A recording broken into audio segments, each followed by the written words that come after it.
मैं हकीम शब्बीर आलम YouTube channel herbal ज्ञान में आपका स्वागत है।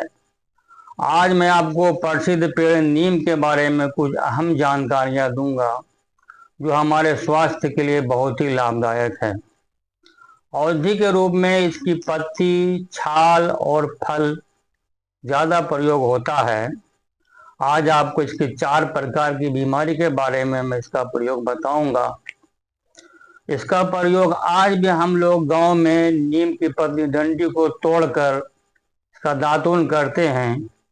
इसका दातुन करने से हमारे मुंह की बदबू, दांतों में कीड़े लगना और मसूड़े में सूजन इत्यादि दूर हो जाती है। इसका दूसरा प्रयोग ब्लड प्यूरिफाइड के रूप में होता है, जो खून को साफ करने के लिए अकेले या अन्य जड़ी बूटी मिलाकर करते हैं। आज आपको 3 हर्बल मिलाकर एक प्रयोग बताऊंगा, जिसके प्रयोग से फोड़ा, फुंसी, दाद, दिनाय, सोराइसिस, एक्जिमा इत्यादि में बहुत ही लाभ करता है और इसके लगातार प्रयोग से वो बीमारी दूर हो जाती है।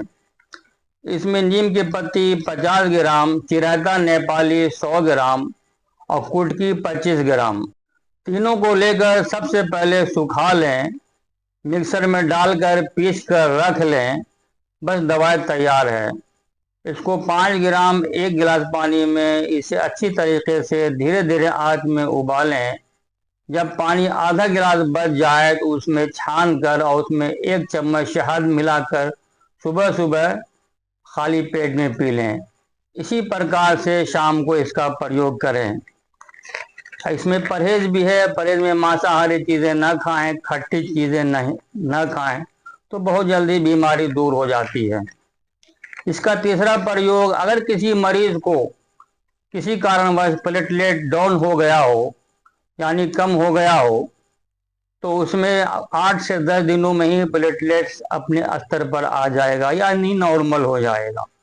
इसमें नीम की पत्ती 5 पीस है। पपीते का पत्ता अगर बड़ा है तो 1 पीस और छोटा है तो 3 पीस और गिलोय का पत्ता 5 पीस। तीनों को मिलाकर मिक्सर ग्राइंडर में डालकर 150 ग्राम पानी मिला लें और इसे पीस लें। अब पीस कर चाय के छलनी में छान कर सुबह, दोपहर, शाम 3 वक्त इसका प्रयोग करें। इससे बहुत ही जल्दी बीमारी दूर हो जाएगी। बकरी का दूध मिल जाए तो और बहुत ही अच्छा है। बकरी का दूध किसी वक्त 1 गिलास या आधा गिलास मरीज को पिला दें। इसका चौथा प्रयोग शुगर के लिए है। इसके प्रयोग से शुगर में बहुत ही लाभ करता है।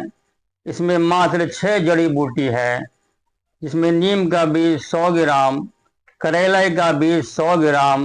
अगर करेला का बीज नहीं मिले तो करेला को ही लेकर सुखा लें और उसी को 100 ग्राम कर लें। और जामुन का बीज 100 ग्राम, मेथी का दाना 100 ग्राम, काली जीरी या काली जीरी, काला जीरा नहीं, ये काला जीरा आता है वो नहीं, काली जीरी 100 ग्राम। और इंद्रजौ कड़वा वाला, 2 तरह के इंद्रजौ होता है, एक मीठा एक कड़वा, तो कड़वा वाला लेना है 100 ग्राम।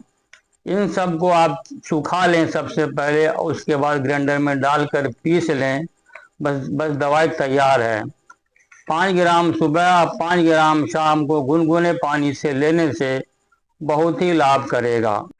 अगर आपको यह जानकारी अच्छी लगी है तो सब्सक्राइब करें, बेल आइकन दबाना ना भूलें, लाइक करें, शेयर करें। फिर मुलाकात होती है इसी किस्म से किसी और वीडियो को लेकर।